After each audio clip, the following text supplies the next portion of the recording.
Good evening. I'm Nick Stern. I'm a professor of economics at the LSE. I'm chairing this last lecture. I should make it clear that the reason I'm not wearing a tie is that, not that I don't have ties, is I haven't got anything to compete with Angus. But it's a great pleasure to introduce him. I mean, you've heard him already in the first two, those of you who have been here, but let me do my own little quick one. In my view, and I'm very far from alone in this, he's one of the world's really great economists. He also happens to be one of my oldest and closest friends. It's a very special pleasure, and one from whom I've learned the most. I wasn't here for the first two because I was in Lima for the United Nations Framework Convention on Climate Change, trying to change the world. Now, the world isn't always very grateful, but one of the things I've constantly been reminded of by Angus is that if you're trying to change the world, it might be a good idea to try to understand it first. And we think we know that, but we do constantly need reminding of it, and there's no one better to remind us of that than Angus and the model of the way he goes about his work. And he asks the big questions, you know, why people are hungry, sick, uneducated, or homeless. Sometimes we aggregate that into something else called poverty, sometimes we don't, and perhaps sometimes we shouldn't. But he asks the big questions and more. How do those things change? What drives change in those things? And there's nothing that's more important than that. And finally, he's a model not only in pressing for understanding, but intellectual integrity. You do start with frameworks and ideas and thoughts that you think you know perhaps where something is going. So you don't start with nothing. If you started with nothing, you couldn't do anything.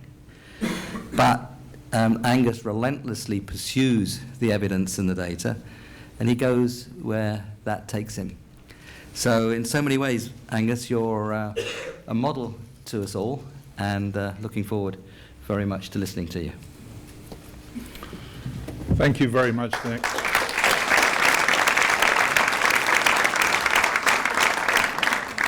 I'm really not sure I can live up to that introduction. It's very challenging to try. I sort of do believe in the division of labor, though. You know, when Nick and I started out together, we've known each other since we were undergraduates. We were sort of very much on the same page. But Nick has wandered off to seriously change the world while I'm still trying to understand it. So I'm not sure I will ever get beyond the understanding to the changes, but I think it's in safe hands, and I see others here for whom I feel it's in safe hands too. So I'm going to start off by talking, okay. What's happened here? Maybe I have to use the clicker. Oops. Oh, I know what it is. This should be the starting slide, and in fact, it's the last slide. So, okay, I got it, I think. So let's try that. Okay. All right. So I'm going to start off talking about the Pope, and this is an apostolic exhortation, which is about a year or so old. It was called Evangelii Gaudium, which means the joy of the gospel. And you can read there what it says and who it's addressed to, which is basically everybody. So this is like the order, not the fact that anyone's excluded from this. And this is the date.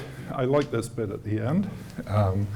It would be fun to be able to sign one's papers with something like this. But this is a relatively recent document, which is November last year, so about a year ago. So I've extracted a couple of quotes from the English version of this. And if you're uncomfortable I'm making fun, I'm really not. And so here are some things that I think are actually really good. While the earnings of a minority are growing exponentially, so too is the gap separating the majority from the prosperity enjoyed by those happy few. The imbalance is the result of ideologies which defend the absolute autonomy of the marketplace and financial speculation. Consequently, they reject the right of states charged with vigilance for the common good to exercise any form of control. A new tyranny is thus born, invisible and often virtual, which unilaterally and relentlessly imposes its own laws and rules. Debt and the accumulation of interest also make it difficult for countries to realize the potential of their own economies and keep citizens from enjoying their real purchasing power. That's what I talked about yesterday. To all this, we can add widespread corruption and self-serving tax evasion, which have taken on worldwide dimensions. The thirst for power and possessions knows no limits. In this system, which tends to devour everything which stands in the way of increased profits, whatever is fragile, like the environment, is defenseless before the interests of a deified market, which becomes the only rule. No to a financial system which rules rather than serves. If I can link that up to some of the concerns of economists, it says global inequality is rising. Prosperity is only enjoyed by very few. Poverty is stagnant. Inequality undermines democracy in the interests of the very rich. Well, that's a proposition that many of us are interested in. What economists call the unpleasant arithmetic of debt dynamics can undermine living standards. Well, that's a familiar proposition too. And note the reference to PPPs, or at least to real purchasing power. That unregulated financial systems cause rising inequality, perhaps a reference to Piketty's book.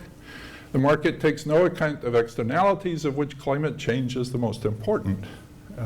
Not such a bad list of topics to think about and work on. Today, I'm going to talk about the first two, and if you ever invite me back, I'll come and talk about the other ones. Let's leave that for the moment. So let me start with global poverty, which I used to think was the easier of the two topics of global poverty and global inequality, but I'm not so sure anymore. It was first measured by Ahluwalia, Carter, and Chenery in 1979. They took an Indian poverty line using the 45th percentile of income in India, which turned out to be about $200 PPP in 1970 international prices, which if you update today is between 140 and 160 per person per day at if you update to 85 prices, which is where the famous dollar a day line comes from. So this line was actually relatively generous compared with the lines that came afterwards. They calculated the number of people in the world below that line by taking GDP data. They had some Gini coefficients, which give you some idea of the spread of income in each countries, and they calculated the number under the bottom tail. And they did not have China in their data, but of all what in those days were called LDCs, remember when we used to call them LDCs? That term is used frequently in the paper. More than half of people in LDCs were poor, according to this standard. And like the Pope today, they said, in spite of rapid growth in developing countries, which had actually promoted a lot of agonizing around this period, about 1980, when the World Bank was very concerned that there'd been a lot of growth, unprecedented growth in developing countries, but maybe not much effect on poverty. So they said that poor people had benefited to a very limited degree by the post-war growth in developing countries around the world. So that was the message of their paper. The later measures updated and improved this method, starting with the World Development Report of 1990. They used only household survey data instead of using national accounts data. And of course, at the beginning, there were very few household survey data from poor countries, and now there are hundreds of them. They moved away from India and generalized, so they took not just the Indian poverty line, but an average poverty line from various poor countries around the world.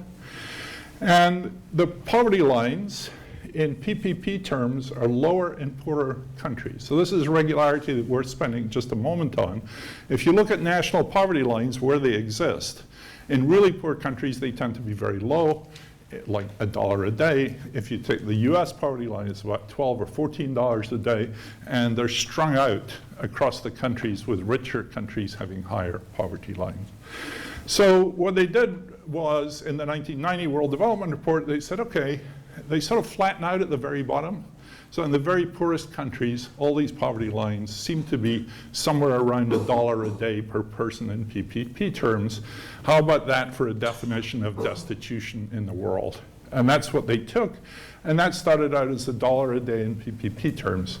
That got sort of solidified in that original report. It's a range, something like 75 cents to $1.20, but it became famous, and it has enormous rhetorical value. Everybody in the world knows about the $1 a day poverty line. And that rhetorical value is that rhetorical force has been both of enormous value in propagating this line, but also is somewhat of its millstone around its neck today, as we will see. So that became $1.08 when they computed it in 2000, which is a little odd when you think about it, since there was a lot of inflation between 1990 and 2000, so how come it only went to $1.08? Some of you, if you're very quick on the draw, might be able to infer from what I said yesterday of why that happened, but it's not of great importance. And then it became $1.25, which is also much too small an increase, in 2005. And without going into the details, let me just say the revisions are because PPPs change, different revisions of the ICP, because of inflation in the US and elsewhere. And also in the 2005 counts, and I'll show you this in more detail, because the index countries that were used to compute the poverty line were changed. So I'll show you some numbers of that. So let me show you the current World Bank counts. These current bank counts do not take account of the new International Comparison Program results I showed you yesterday. So these are old results, but they've been updated. And what the world looks like is this. This is pretty positive, because these are not poverty rates. These are actually the numbers of millions of people in poverty. So, sorry, so that 1,000 million is 1 billion people. And the world used to be up near 2 billion, and now it's under 1 billion people. And that's over a 30-year period. I'm not going to tell you anything that says that is wrong. So if you think, Deaton's going to be all cynical again and tell us why we shouldn't believe this, I am not going to do that. So I think the broad outlines of this are almost certainly correct. And you can see why. A lot of it is just China. All right? And if you look at it without China, there's still quite a lot of decline, much of which comes from India. All right? If you look at sub-Saharan Africa, the increase, there's a lot of population growth in sub-Saharan Africa, and a declining rate has been battling that population growth, and so it's pretty flat now. And that you can see a slight tick down in the very recent years. This goes up to 2011. In March, the World Bank will come out with new numbers based on the new ICP, and I'll talk about that a little bit. So here's what we've seen already. Much of it's driven by China and India, some sub-Saharan Africa. One of the problems with sub-Saharan Africa is the surveys are not very frequent, and when they don't have surveys, they project it from the rate of growth of GDP. The rate of growth in GDP in Africa, to some disputed extent, is coming from commodity price booms, which don't always favor poor people.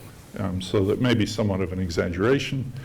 There's also a bunch of the ICP, the International Comparison Program that I talked about yesterday, and various procedural uncertainties certainly affect the level, but the direction of change is almost certainly robust for the obvious reasons that you can just see. I mean, it's true that you have to be careful. In China, all data are suspect and are subject to political manipulation. I may get to tell you stories along the way about that, but remember, these are coming from surveys, not the national accounts. In India, the national accounts are weak, and given the political importance of high growth, there's been little attempt to improve them in case the growth rates get moderated downwards. But nevertheless, they're not using the Indian national accounts in computing these numbers, is using the surveys. So I think these are reasonable numbers. The Chinese thing may be a little bit exaggerated, but I think this is plausible. The detail, on the other hand, is another matter. So let me talk about revisions. So yesterday I told you about these various rounds of the International Comparison Program, and I'm encouraged by the fact that so many of you are still here when I talked about data revisions yesterday, that I'm going to do it again today.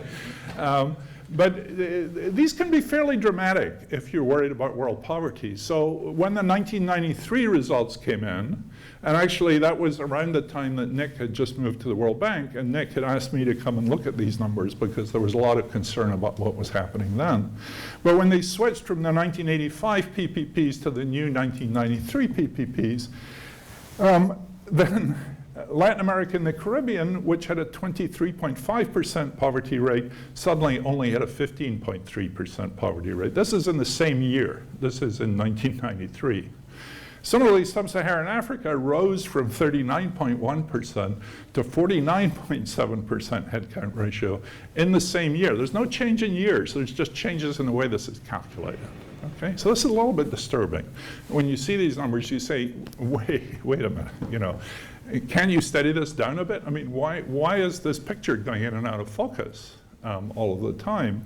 And actually, I have not really been able to document this, but I sort of lived through it, and it may be that I misremember.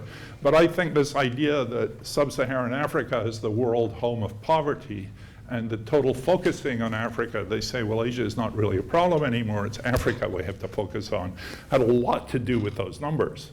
And I've seen this again and again. Someone does a data revision, and then a few months later, people are talking about the unresolved problem of African poverty, which of course wasn't there the month before.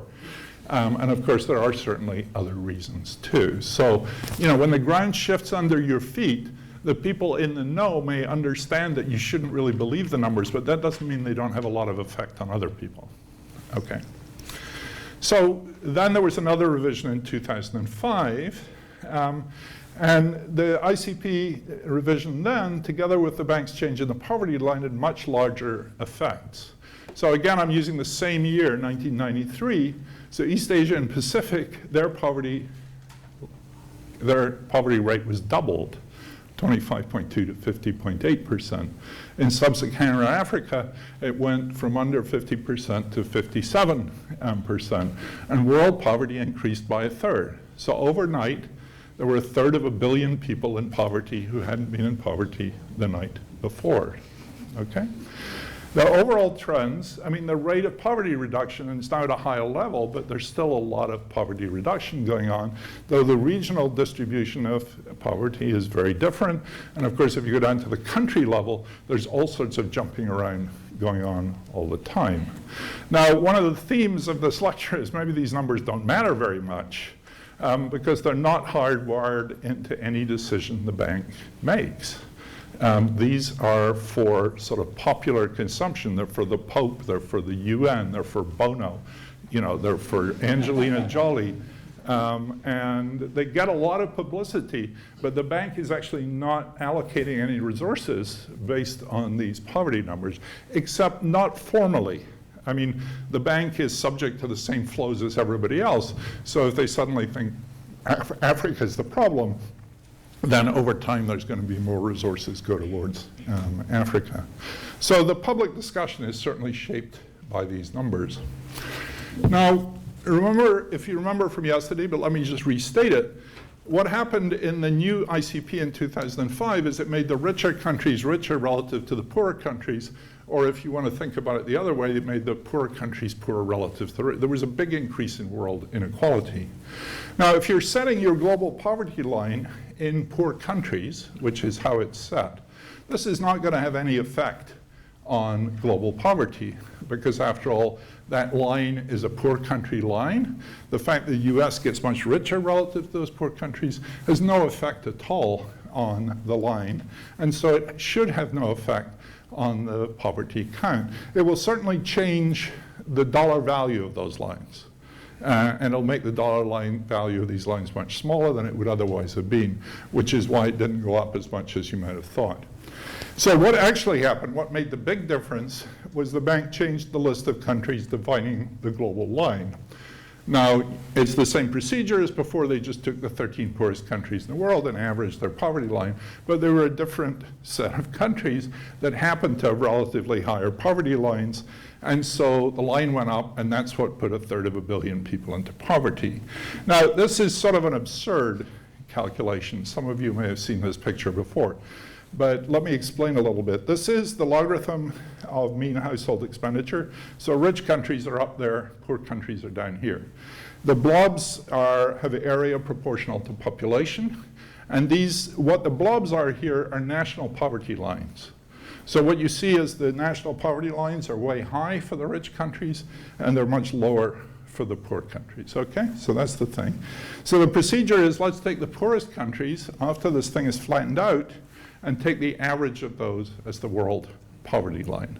So they have to have a cutoff somewhere, which is what they drew at the point A, and there are 13 countries to the left of the point A, and the average of their poverty lines, all expressed in PPP, was taken as the global poverty line. Now, it seems like it makes a certain amount of sense.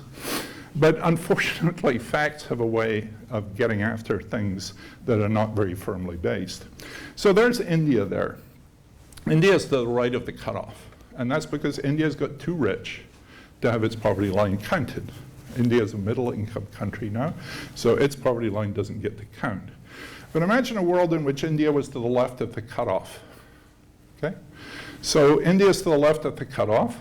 Recalculate this global poverty line, P, and you'll get a lower poverty line because India has a very low poverty line in spite of it being a middle-income country. So as India got richer, it moved out of this thing, which raised the global line, which put 150 million Indians into poverty. So why did India get poor? Because India got rich, right? I mean, okay, you're laughing, so you sort of understand what I say. I mean, you know, it doesn't make any sense, but that's what happened. I also wanted you to, you know, Guinea-Bissau is a very small country there that at this time didn't even have a government. I mean, it was a failed state. It's about the size of Washington, D.C. It's not a very large place, okay? They take an unweighted average of those country poverty lines, okay? Now, who knows where Guinea-Bissau's poverty line comes from? But let's say that Guinea-Bissau gets rich, because say the world price of cashews goes up. Guinea-Bissau exports cashews. So the world price of cashews goes up. That could put 50 million Indians into poverty, right? Because the Guinea-Bissau line goes up, the world line goes up. All these poor people in India are created. Nothing happened. This is nuts, okay? They shouldn't be doing this. And, you know, but attempts to persuade people otherwise has not had any effect. Okay. So I think the bank actually confused itself in this process, and they blamed the ICP for the changes, not the fact that they changed the poverty line. And they didn't change the procedure for calculating the poverty line, to be fair. They'd always done it in the same way. It just gave a different result this time. Now, if you go to some of the paranoid hard right in the world, and I could give you some names if you like, the bank has its accusers who claim that it does such things in order to increase its relevance or maintain its relevance in the world by inflating the poverty numbers so that they have something to do, okay? I don't believe that for a minute. And Nick, you know, will, I'm sure, back me up on that. That was not something that ever happened in the bank.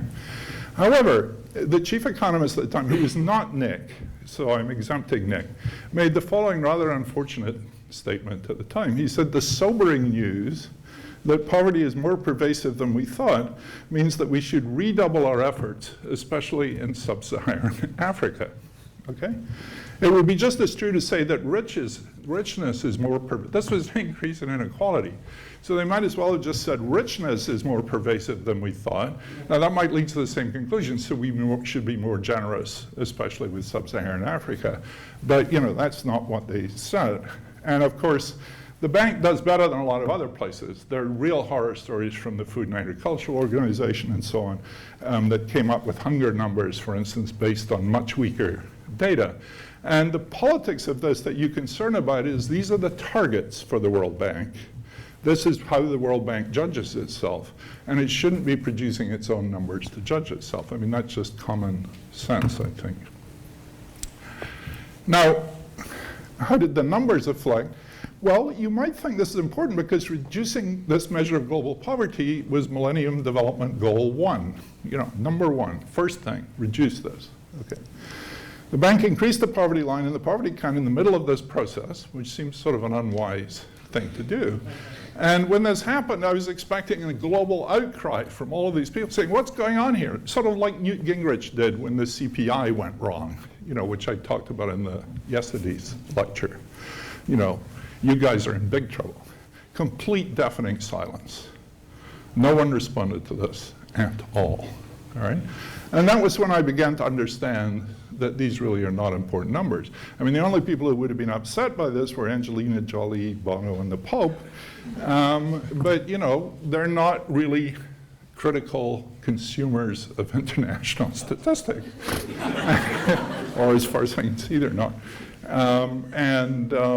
So, you really do begin to think that these are not very important numbers. And, the CPI is enormously important because hundreds of millions of dollars are transferred around based on those numbers, whereas no dollars are transferred around based on these numbers. Now, my claim is, as if they were more important, there would have been more international supervision of the production, as there is with the National Statistical Agency.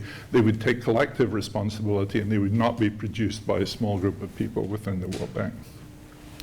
So now we're here again.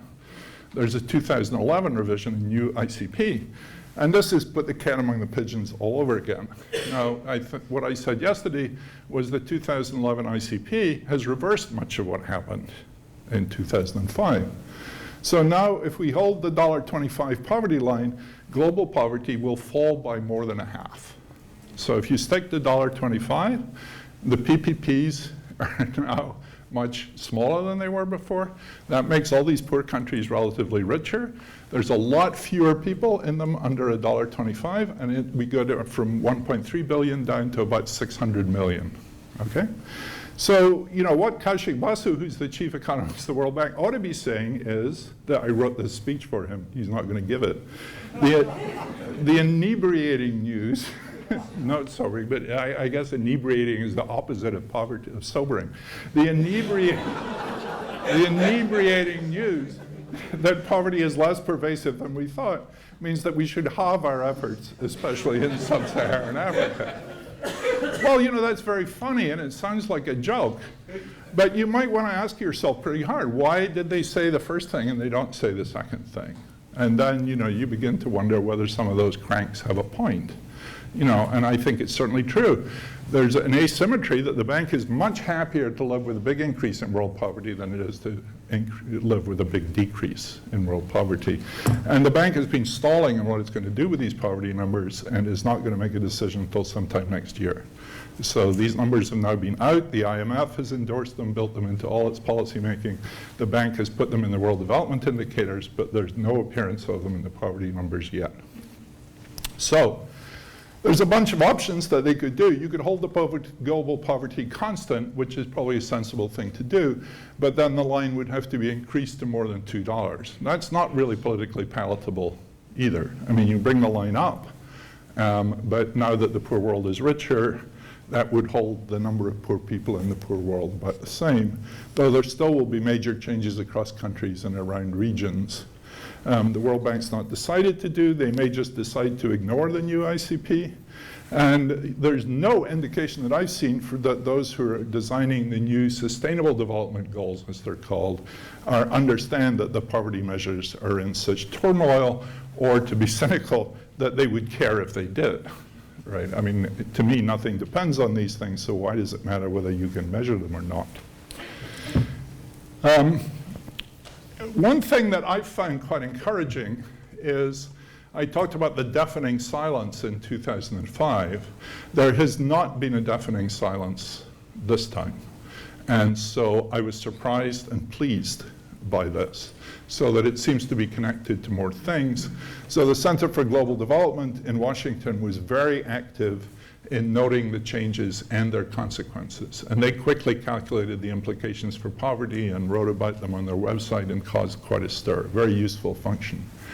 Both USAID, which is the American aid agency, and DFID, which is the British one, are very concerned about this process and are trying to exert some leverage for a good outcome. USAID is now committed to a poverty reduction target 2. President Obama, in his 2013 State of the Union speech, committed the U.S. to eradicating extreme poverty within 2 decades. And US aid does not have the capacity to do the measurement itself, so it's dependent on the World Bank's numbers. It may not be dependent. Some of the very enterprising people at the center of global development who can write Python code basically scraped all the World Bank data from the World Bank's website, and so now you can download it from their website and do your own poverty calculations. Whether they will continue to do that, who knows? So perhaps if it matters more, the production of the numbers will be taken more seriously.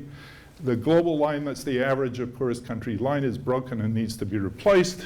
And my oath to Richard that I will tell you how it ought to be replaced, I will come back to at the very end of this lecture, okay?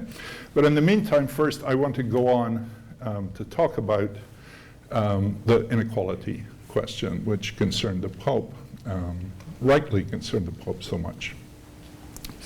So Branko Milanovic has done very good work on this, and he's proposed 3 concepts of global inequality, which are quite distinct from one another. And in fact, you can have more concepts, but let me talk about these 3 concepts. Concept 1 is inequality between countries as units. So you can take all the countries in the world, they've each got a per capita income, and you can treat each country as one person and compute the Gini coefficient for the world. That's concept 1. It takes no account of populations of different countries. That's very easy to calculate. You can calculate it from the standard databases. Concept 2 is inequality between countries, but weighted by population, okay? So the conceptual thing here is it would be the hypothetical world distribution between persons if there was no inequality within countries. So give everyone in Britain average per capita income, give everybody in Mali average Mali capita income, but now there's a lot more people in Britain than there are in Mali, and there are 1.3 billion people in China, so you do that with all those numbers. And you'll see that those behave in very, very different ways. Now, of course, that's pretty easy to calculate too, because all you need is the standard databases plus population for each country. The third thing is very hard to calculate, and you might think of it as cosmopolitan inequality, cosmopolitan being referring to cosmopolitan philosophy in which everybody in the world is just a person and there's one world. And in order to get at that, you need to add in the distribution of income within countries. And of course, that's a much harder thing to get a hold of. It's a lot more disputatious and controversial. And so it's inequality between all the, in quotes, citizens of the world. I don't much like the term because, of course, there is no world state for people to be citizens of. But in an imaginary cosmopolitan state, you would have all these citizens and we could calculate income inequality between them. And Milanovic is the one person who's done the work. And it's very difficult, and you can criticize it up the kazoo, but you know, you would have to replace it with something better, and I don't think anyone's really done that. Very hard work. All of these involve income per capita, and there are other concepts of inequality that might concern you. The one I talked about yesterday is total GDP bigger in China than it is in the US? And a lot of people are concerned about that. For instance, the CIA worries a lot about the absolute size of countries rather than per capita and so on. And so, you know, for that sort of international relations, for a number of concepts, you might want completely different concepts of inequality. I'm mostly concerned with well-being and poverty, so I'm going to stick to these 3 concepts. So this is, I think, Milanovic's latest numbers. This is from an article in Global Policy last year. This does not have the latest ICP numbers in it, but up to that. So there's concept 1, which is basically countries are moving apart and have been moving apart from 1950 up to about 2000, and over the last decade they seem to have been moving together. So each country as a person, as a unit, the countries are sort of moving apart. There's no solo convergence going on here, or not what in the literature is called sigma convergence, meaning there's no reduction in the variance of per capita GDP across countries until very recently, and then you get this tick down at the end. We'll see that again. Concept 2 is weighted across people, and that has been declining for quite a long period, and its decline has been accelerating, according to Milanovic. And then concept 3, of course, concept 2 is too optimistic because of the enormous increase in inequality that's happening in the United States, in China, probably in India. The only place it doesn't seem to be happening is in Latin America. And so when you add that increase on over the whole world, which is presumably the thing the Pope is concerned about, it's not clear that inequality has been declining. Milanovic most recently has tried to take aboard the Piketty type numbers and the top 1%, and he had the imaginative idea of saying, okay, we've got this inconsistency between household surveys and national accounts. Maybe that's all people at the top 1% who are hiding stuff.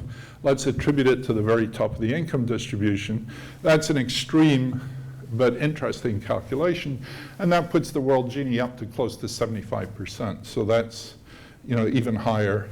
It would take us up to the top of the curve here. And it's not clear once you do that there's actually any decline in the concept 3 inequality. All right, let me now show you my own calculations, which include the latest ICP. So this is concept 1 inequality, where each country is a unit. And you can see, first of all, forget about the 3 curves, just bring them all down on top of one another. And you see I get this, this is just, this is just from the WDI. This is not hard to do. The countries have been pulling apart until the last few years when you really get a dip down. There's a lot of countries in Africa. They're pretty small.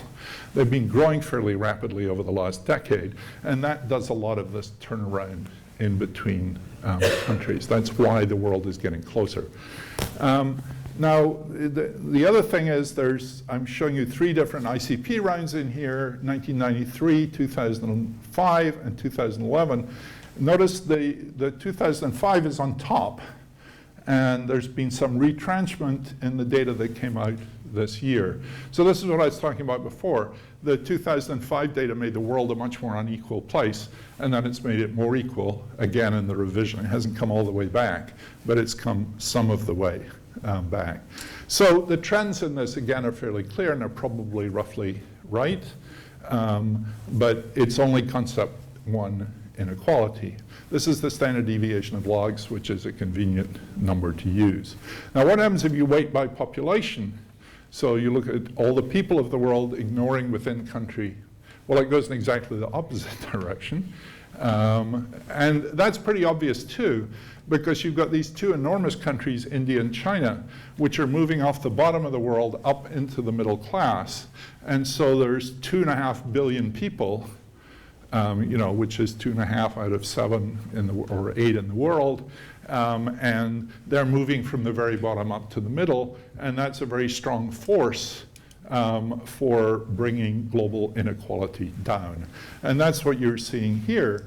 Now, once again, the top 3 lines, fortunately 2 of them have the same color.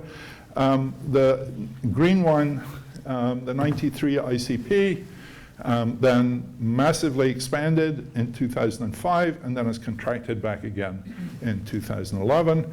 And you can't go too far into the past without switching from the World Development Indicators, which are the World Bank numbers, to the Penn World Table. But you can go back to the 85 ICP if you do that, and you can see that it looks like this is a relatively recent phenomenon, that this concept 2 was sort of pretty flat up to 1980, and has been declining. You don't want to pay too much attention to this because the data for the Penn World Tables go back further than in many cases those countries existed, and a lot of it is a sort of extrapolation.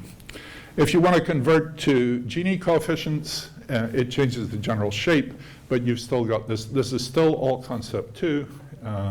And the Gini coefficients are shaped a bit different, but you have the same progress, which is it's moving up at each round of the ICP. Now, the reason I brought these past ones is I wanted to show you this picture, which I've been hawking around the world for a while. And this is somewhere where I was dead wrong. Well, maybe I was dead wrong, but let me tell you the story. Here is the Penrose table's 85, the Penrose table's 93, the WDI 93. Those two lines are different, but they're conceptually the same. I know what the difference is, but you don't want to know, okay? So just think of those as being more or less the same. And then you've got the 2005, and I've eliminated 2011 for the moment. So those all look like, even though the lines are shifting all over the place, they're showing this decline in concept 2 world inequality. But, someone might say, you're not entitled to use these data in between ICP rounds. You should use the 85 data only for 85, the 93 data for 93, the 2005 for 2005, and all the rest of it are interpolations, which you don't really, are of a different status.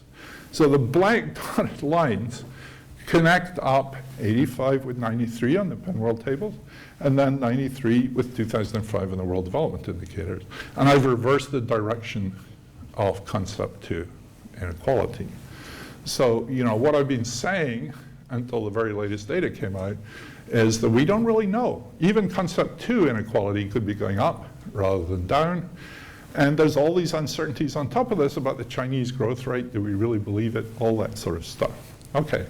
The trouble is, why I've had to eat crow a little bit, is if you put the new data in on top of this, put this last curve up, and connect up for 2011, you get this. So these data have come way back in, and now so if you believe, as I believe, that the 2005 ICP was sort of the outlier, then now there's much more consistency between the various benchmarks of the ICP and the extrapolations. So, you know, I've become a little more positive about the idea that this concept 2 inequality is actually declining in the world. But the big caveat here is, as always, to do with how fast China is really growing. And we don't really know these ICPs, these PPPs very well, so it's a little bit doubtful. Concept 3, this is a sort of non-slide. It just says, I don't know what's happening here. And concept 3 is a little worse than concept 2 because you've got to bring in all this household survey data. But the thing that really is clear is that you know, any conclusion you get with concept 2 is going to be a bit worse with concept 1 because there's all this expanding inequality within countries going on. And you should think about that. So I've changed this slide about 5 times. I used to think that inequality was much harder to measure than poverty, but I've begun to think that actually it's the reverse, that it's much more sensitive for global poverty. And part of the problem with the global poverty numbers, I mean, there's a lot of uncertainty here, as you can see, but part of the problem with the global poverty numbers is that hundreds and hundreds of millions of people live near these global lines. So if you don't really know where those global lines are, you've got a perfect storm of statistical catastrophe because you're trying to, you know, tiny variations in this number take hundreds of millions of people in and out of poverty, but you don't know where this number is. And there's no possibility that I can see of actually getting a robust number. So I disagreed with what the World Bank did, but even if I'd been in charge, I can't take away the uncertainty in the ICP numbers. And these ICP numbers changing from round to round is going to create chaos with these numbers all the time. So there's a real question of whether this, you know, there's some statistics, you say we'd really like to know this, but if you just can't measure it to a useful degree of precision, and let me remind you of some of the things from yesterday, you know, that comparing living standards between people who have radically different bundles of consumption is a deeply hazardous task. So there, you know, this is not a technical problem at heart. At heart, it's really a conceptual problem. I mean, or at least a big chunk of the uncertainty is linked to, you know, maybe we just shouldn't be asking this question. Maybe we can't do it to acceptable precision. And Tony Atkinson had pointed out this very obscure quote of my mentor and friend, Richard Stone, who in 1949, this actually comes from the minutes of an econometric society meeting, right? Who's ever read the minutes of an econometric society meeting? So I don't know what Tony Atkinson does in his spare time, but he reads the minutes of 60-year-old econometric society meetings. He says, I do not expect a very rapid resolution of the intellectual problems of making welfare comparisons between widely different communities. And why do we need to compare the US with, say, India or China? Everybody knows that one country is very rich and another country is very poor. Does it matter whether the factor is 30 or 50 or what, right? Well, I leave that up to you. I mean, but, you know, he was asking that question a long time. Why indeed? What is the purpose here? You know, except for the Pope, who seems to have an independent source of data. So again, you know, let me say there's no domestic relevance within countries. It's not used by the World Bank for concessional aid. Their entitlement to concessional aid is worked out at exchange rates, or at least averages of exchange rates. They don't use the PPP numbers. The one thing that was better is the switch to PPP stopped the UNDP vastly exaggerating. We know that if we do this at exchange rates, you get huge differences in living standards between poor and rich countries, which are not real. So that, you know, the PPP tells you that you can't do that, but I'm not sure it gives you a very precise answer.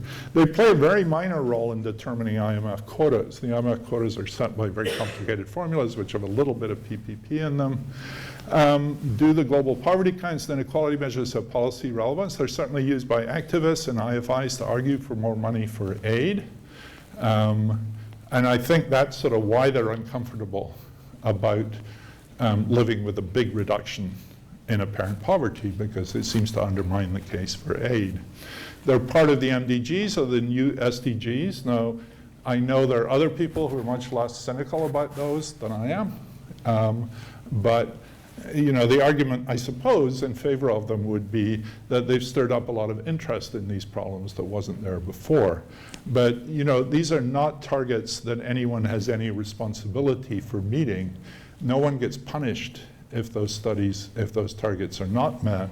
And in that, they're very, very different from domestic targets, where if the CPI goes wrong, there's hell to pay and people lose their jobs and bad things happen. So, and anyway, as I said already, you know, Pope Francis has his own views about poverty and inequality, and maybe he has access to a higher power that I don't have. You know, but his guess is about as good as mine, I think. You know, I could argue in his favor. So again, I'm saying I think the same thing again. Does it matter if we're out by 50%? Just to reiterate what I said yesterday, within the EEC and the Eurostat countries, it really does matter if these PPPs are out. And that's because the European Community structural funds are allocated based on rules based on PPP GDP. So if your country is, I think, has a GDP per capita that's 75% or less of the EC average, you're entitled to large transfers from Brussels. And so big chunks of money depend on those numbers. And if you look at how that's organized, it's organized very, very carefully. There are lots of rules. These statisticians play with us all the time, but they can't do the things we're allowed to do. You know, they say we're prohibited by law from doing that. We can't release these data. We can release these. You know, they're very, very carefully monitored. There is no international government. Some cosmopolitan philosophers, including Thomas Pogge, who's probably the most prominent, have been arguing that the World Bank or other IFIs should act as a world government. I think that is somewhat of an overstatement of the World Bank's powers to sort of make transfers to equalize the distribution of income around the world. And other philosophers, particularly Rawls and Nagel, have argued that we shouldn't be doing this. I mean, there's the, you know, Rawls's book that no one likes to quote, The Law of Peoples, which denounces foreign aid and denounces transfers between countries, and is very, very closely and convincingly argued, at least to me. And Nagel has made very similar arguments too. So why do we need to know? And you know, you can imagine, I go to all these ICP boards and we sit around in the bar afterwards and we say, why are we doing this? You know, and people come up with all sorts of reasons, and other people say that's ridiculous, we don't need it for that. And it always comes down in the end to the CIA. The CIA really wants to know these numbers, and then people say, shh, you know, don't drink anymore. You know, let's stop this. So I have a couple of conclusions, then I have one last topic, which is my promise to Richard to be positive. So maybe Stone was right, that we made less progress than we might think. Maybe the Pope is right. Maybe the accurate estimation of global inequality is possibly out of reach, and these just summarize what I've already said. And here's one thing that's throwing out a heretical view. I don't think it would actually be too bad to calculate global poverty using market exchange rates. And you couldn't use the spot prices. You'd have to use a 3 or 4 year average or something because they jump around so much. But the exchange rates between poor countries are not so wildly different from the PPPs between poor countries. So you're looking at India versus Kenya or something. That's not the big thing that's wrong. It's Kenya to the US or India to the US. So the all would be really changed as the dollar value of the line, which you could do a PPP for that. And in fact, in the original paper, the Ahluwalia, Carter, and Chenery paper, they did do the calculations at market exchange rates too, and they're not very different from the PPP ones they did, given that you pick a poverty line in poor countries. If you stick to $1.25, it'll make a huge difference. So you have to give up the dollar a day and take whatever comes out of these poor country lines. And you lose that rhetoric. And I don't think that's entirely trivial. I mean, because if the World Bank is seen to be doubling the poverty line, and the press don't understand, the FT, for instance, has repeatedly not understood the difference between PPP and exchange rate numbers. And so there could be a lot of misunderstanding. It will take a lot of nimbleness by the World Bank to clarify what's happening there. For our academics who do use these numbers all the time, the recipe here is don't automatically reach for the Penn World Table if you don't need it, right? It's better to use the real local currency magnitudes when possible, for instance, if you're doing growth analysis. And the reason, of course, is that the PPPs, when they calculate a price index, if you're looking at the German growth rate, it's got Kenyan prices in there and US prices there and Japanese prices in there. That really makes no sense. So if you want to analyze growth for individual countries, you want to do it all at their own currencies and not in international dollars, which are just not designed for this purpose. The other thing is now the World Bank is releasing a lot of these data. The ICP has most of these data not on the website, but you can apply for them, and they've been releasing them to bona fide scholars pretty easily. And you can calculate your own PPPs. You can drop countries. You can do it only for poor countries. These calculations just have about a dozen lines of code. It's really not hard to do this. So, it's very easy to recalculate numbers that are more sensible for purposes that you want. So here's my little positive note at the end. Okay, it's actually more than little. So, you ready, Richard? Okay, Richard's smiling. So there's a bit here that's hard to get away with. You really can't make international comparisons without some measurement of prices across countries. So what we'd really like to do, we can't avoid the ICP, but we'd like to minimize the effect of its instability. One way to do that would be to run it every year instead of every 6 years. The trouble with that is that given its doubtful relevance and its huge cost, it's not entirely clear where the money to do that is going to come from. So we need some sort of comparable prices. And I've been reading Bob Allen, the, I guess, ex-Oxford historian.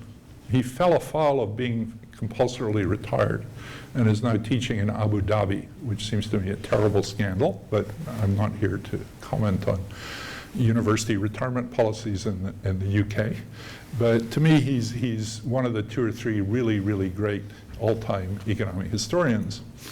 And his amazing contribution to knowledge, and the biggest thing he's done, I think, is to document what he calls the Great Divergence, which is a great most historians talk about the Great Divergence as what happened after the Enlightenment, but this happened 400 years before, or many hundreds of years before.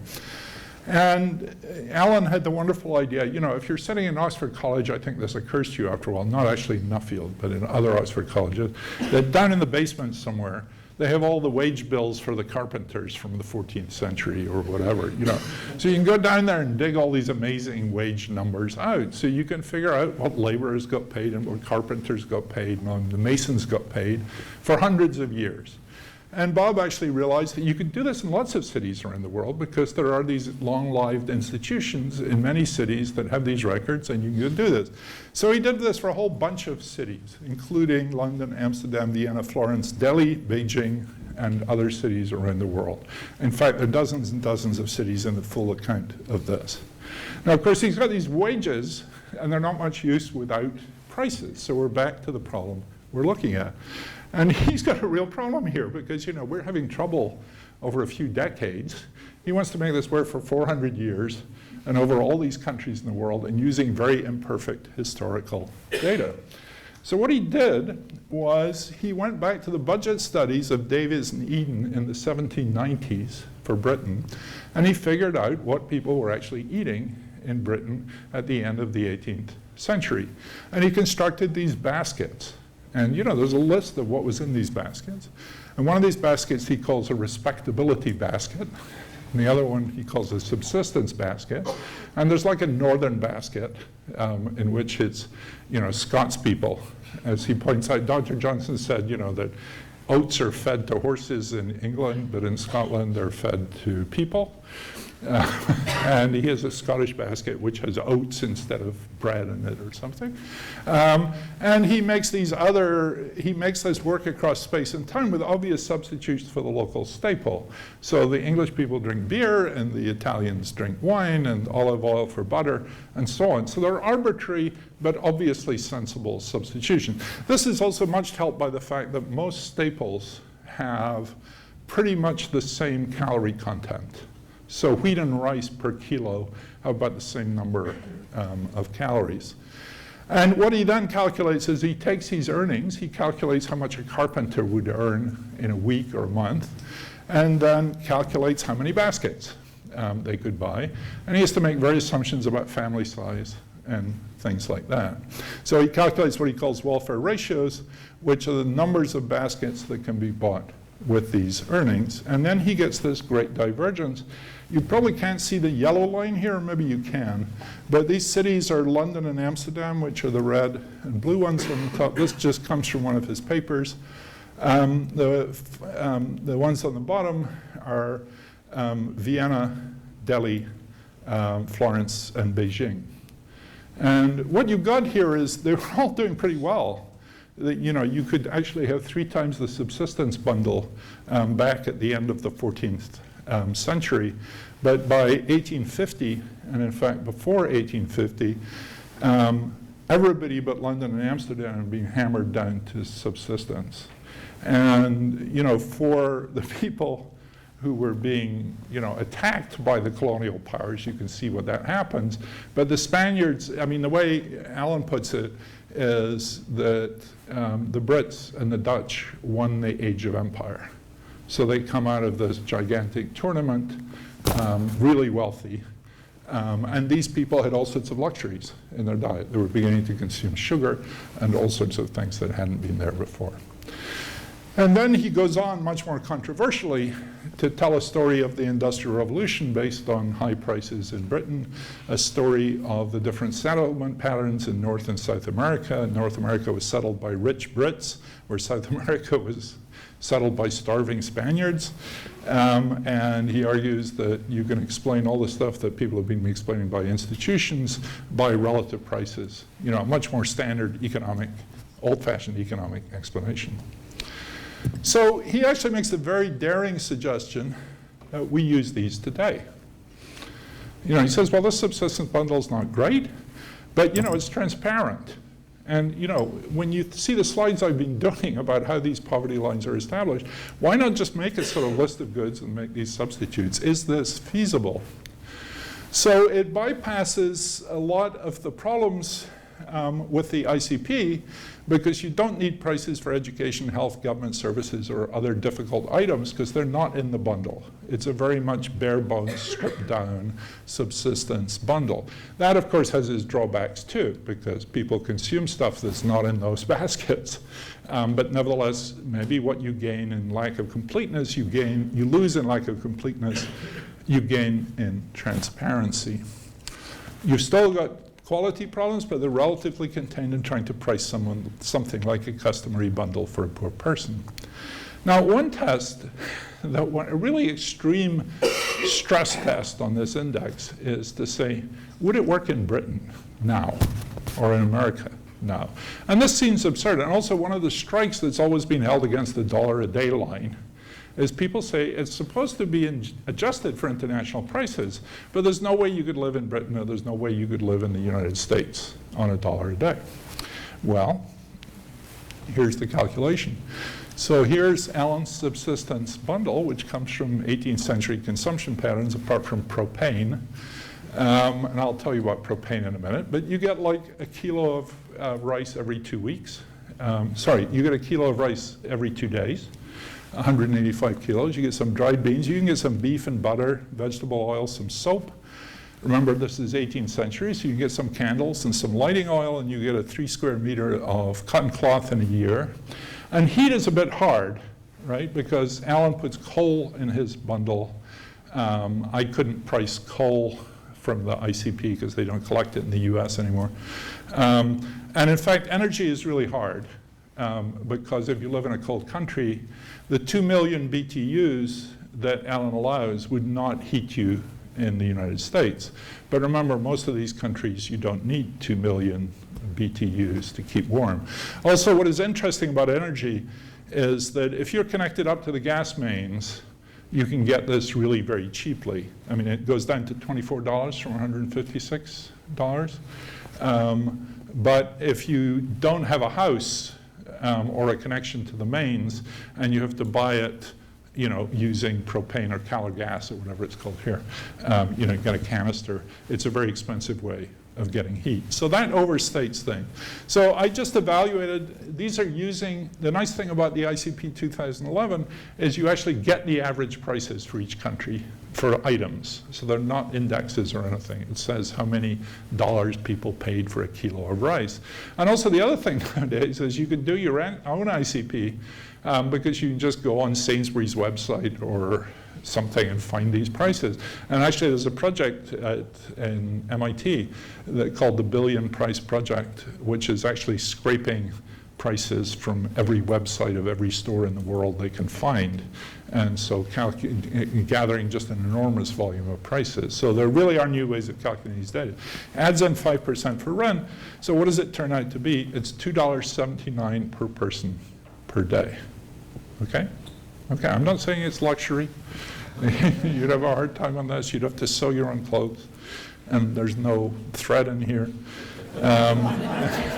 And if you're connected up to the mains, so you're living in a hostel, but you have to pay for your own gas, it goes down to $2.41 a day. Now, is that a high number or a low number? Well, the latest Indian line by the Rangarajam expert group is $2.67 per person per day urban and $1.78 per person per day rural, compared with $2.79 to $2.41 from the US on the previous slide. So, I have not done this for the whole world, but if you get pretty much the same numbers for India and the US, I think this is a really promising way to go. Now, it's going to take a lot of persuasion. Bob Allen can't get this paper published because the guys who do the poverty statistics hate it so much. But I think this is worth real serious consideration. And I've always been a believer in these statistics of favoring transparency over a sort of baroque complexity that can come out of what economists will do left to themselves, sort of idea. There's an accountability and a democratic part of this that really is important. And if you can explain it to people, maybe even Bono would understand. So I think this is a real possible way forward. The other possible way forward, which I've talked about before, is we could focus much less on income poverty and focus on things like hunger or anthropometrics or infant mortality and so on. To some extent, we're doing that anyway. So this is my last slide, just to summarize all 3 days. I want people to think about what I call the political lives of numbers. I mean, how it is that politics gets into these numbers, how the politics, even the details, and that's why I've been probably boring you with many more details than you want to hear, but it's in the very details that these conflicts get resolved. And sometimes it's individuals, sometimes it's groups, institutions, or even countries. And we've seen examples of all of these. But of course, it's not true that anything goes. This is not a counsel of despair. It's just a counsel of wisdom, that you have to recognize this. And there's lots of science in there too. And what's more is better science and cleaner measurement limits the role for political manipulation. But I also want to say that I don't think of politics in this as a necessary thing. These numbers have a social purpose. They have a social life. They have to serve the people. People have different views about things, and those have to be reconciled in the way these numbers are created. So it's a part of a democratic, accountable body that these statistics should favor that. And what's more is they force accountability. So my argument is the distinction between the US CPI or the US or the Indian price, the Indian poverty lines, and the global mess that I've been talking about today are largely a result of lack of accountability. It's because no one cares about these numbers that the regulatory mechanism has never been put in place to care about them. And for me, that defining moment there was this deafening silence when these numbers were changed in 2008.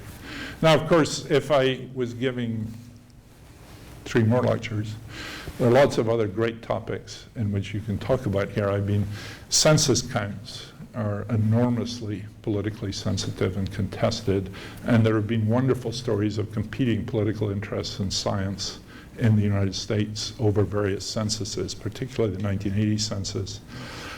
There's a huge amount of malfeasance going on today over the measurement of life expectancy. There are all sorts of outfits up there who are making up data and putting it on the web, and then it appears in all sorts of unlikely places.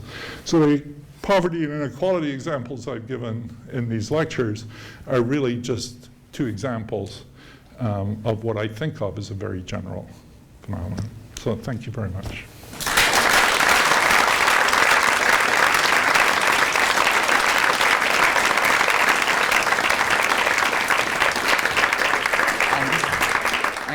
Do you want to stay there or come in? I'm happy to take questions, yeah. Yeah.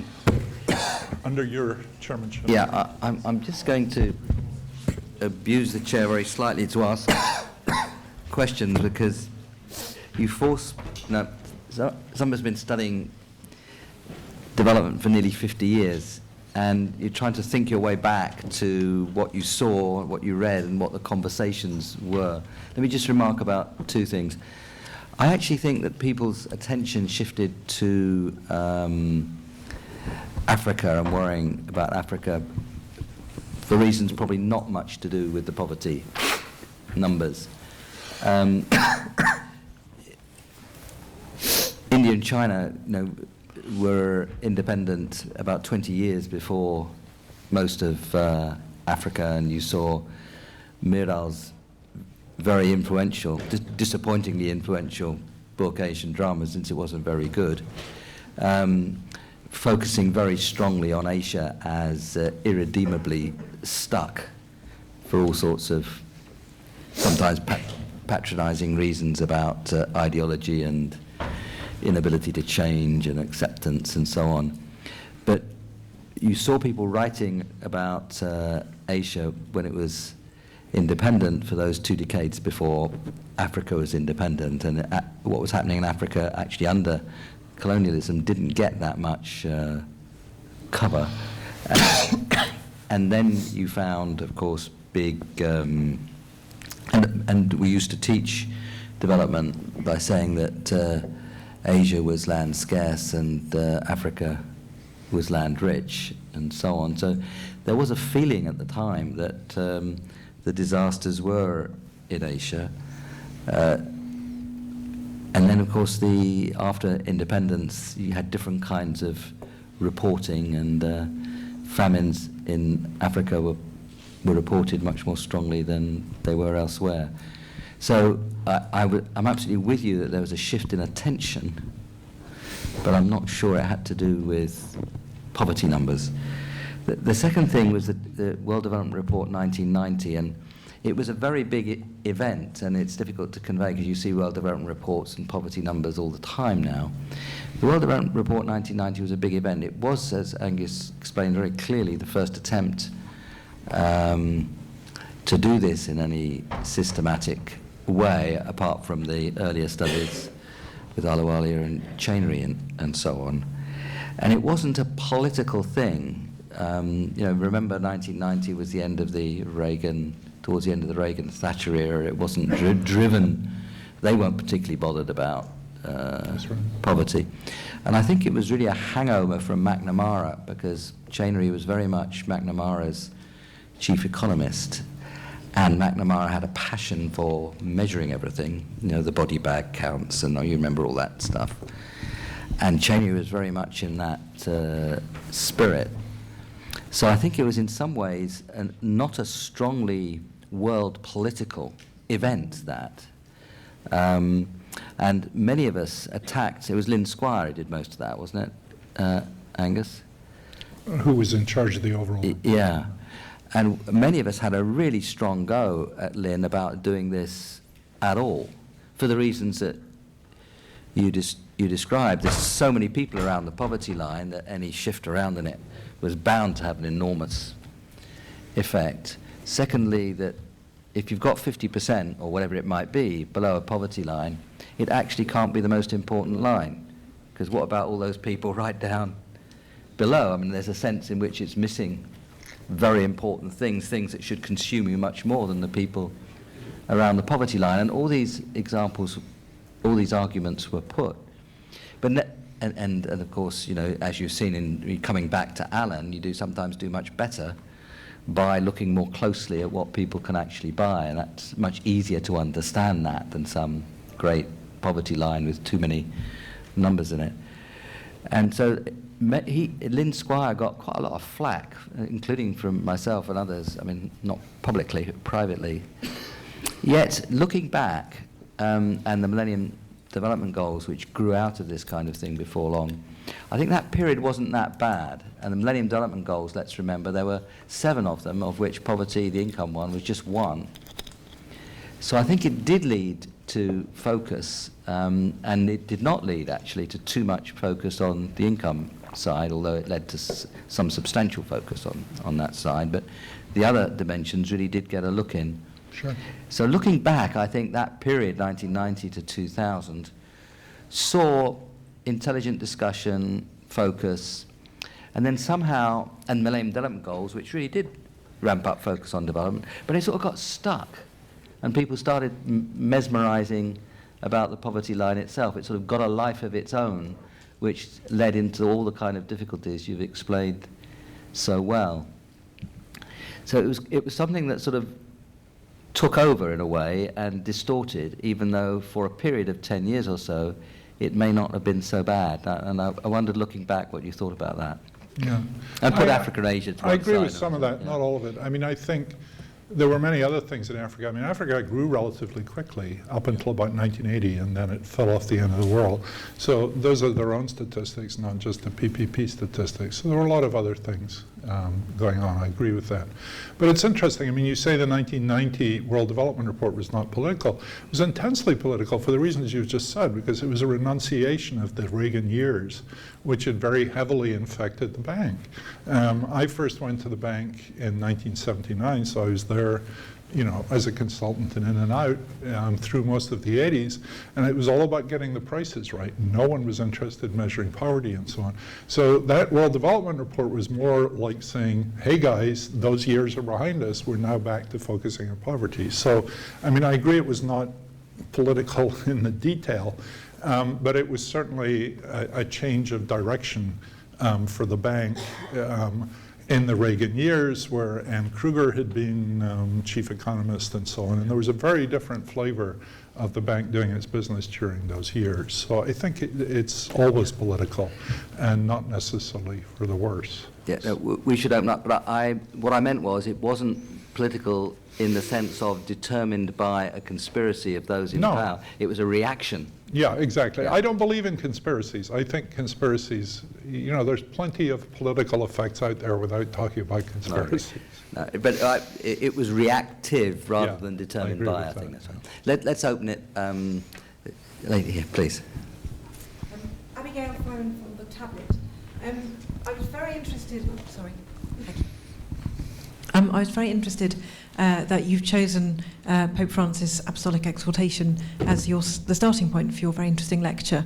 And I just wondered whether you regard his various statements about economics as a kind of a welcome stimulus for the conversation, or unhelpful, or just simply inaccurate.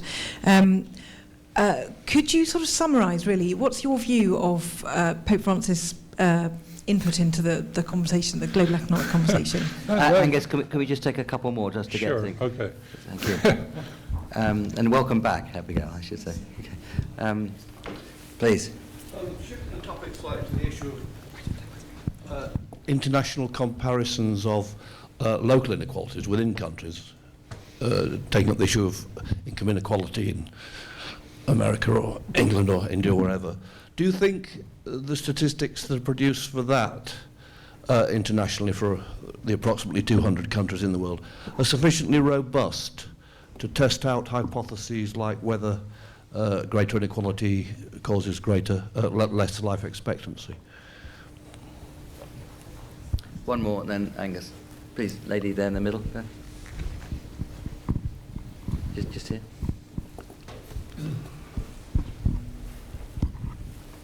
Thank you.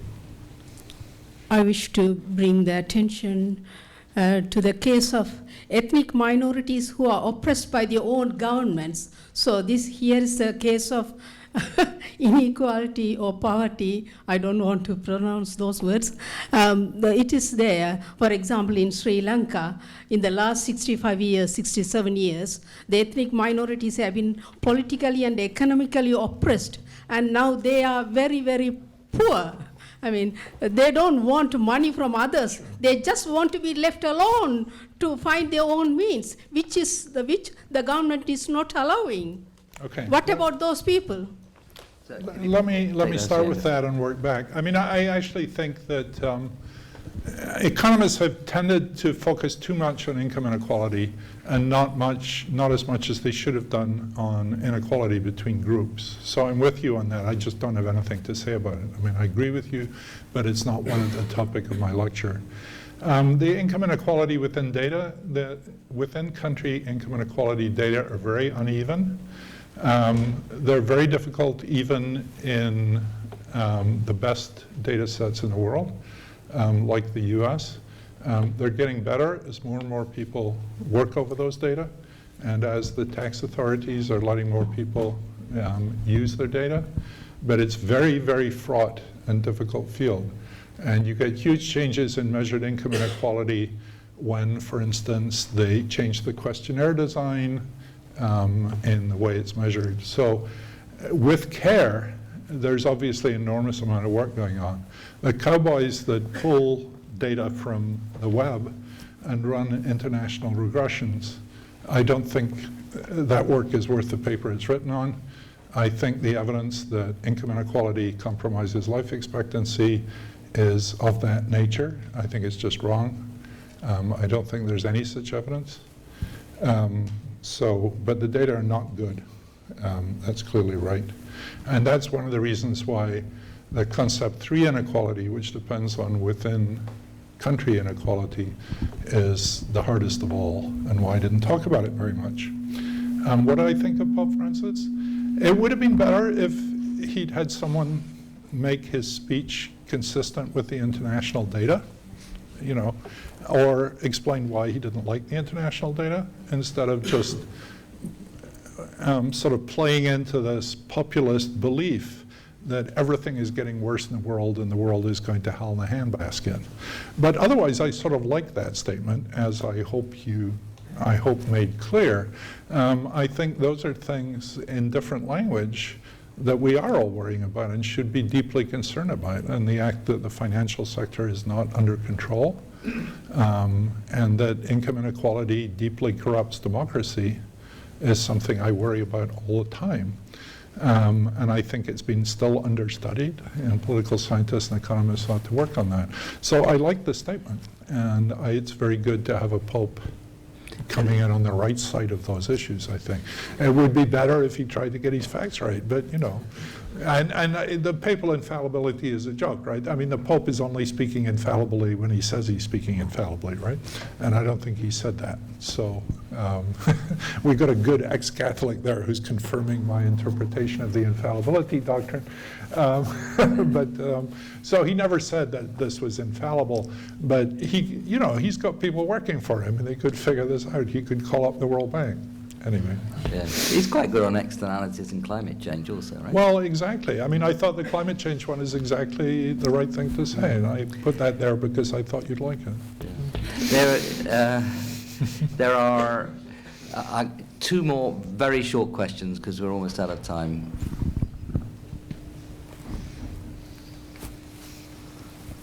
Oh yes, please. First of all, thank you for the lectures for the last 2 days. I attended yesterday and attended today. I do agree that the Allen model is the right direction, I think, but it just needs some tweaking to bring it more up to date.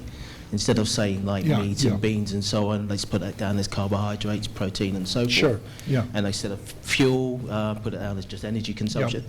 Yeah. But do you actually use a big data analysis model when you process your calculations? Do you use big data when you actually calculate your economic models? I'm not quite sure. There's no agreed on definition I know of big data. Okay. Well, my understanding of big data is just basically analysis of a vast amount of information, so you can see fluctuations and changes and more or less predict what may happen. Oh, I see. Well, I mean, I think, I do all sorts of data analysis, but sometimes there are hundreds of millions of observations and sometimes there's only a few. The ICP that I really talked about yesterday is certainly a big data exercise because it collects hundreds of millions of prices around the world. They're sort of concentrated in the form in which you saw them here. I welcome though the thing about the Allen line. If I were doing this seriously, I would not start with the British line from 1795, right? You would go to like an Indian household survey and you'd take something like what someone around the Indian poverty line consumes in terms of rice and wheat and milk and lentils and so on, and make some allowance for clothing and rent and so on. So that's how I would do it, and I think that's feasible.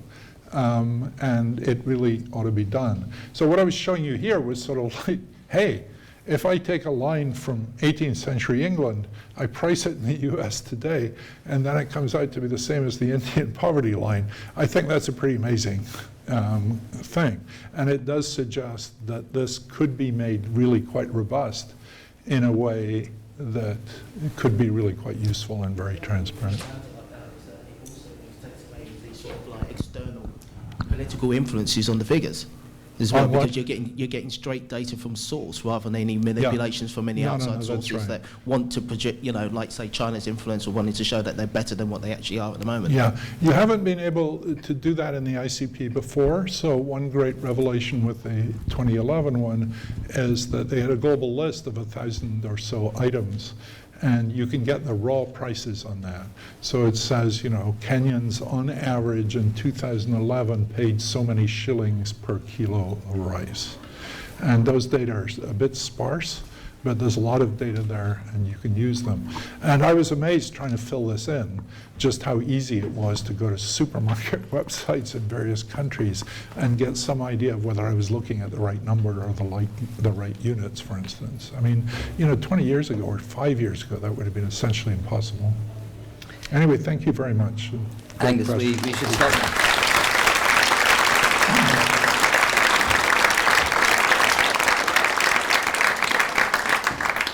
Thank you so much, Angus. Whenever we listen to you, we always go away and we don't stop thinking because you give us so much food. Thanks so much, Angus. Thanks. Thank you, Nick.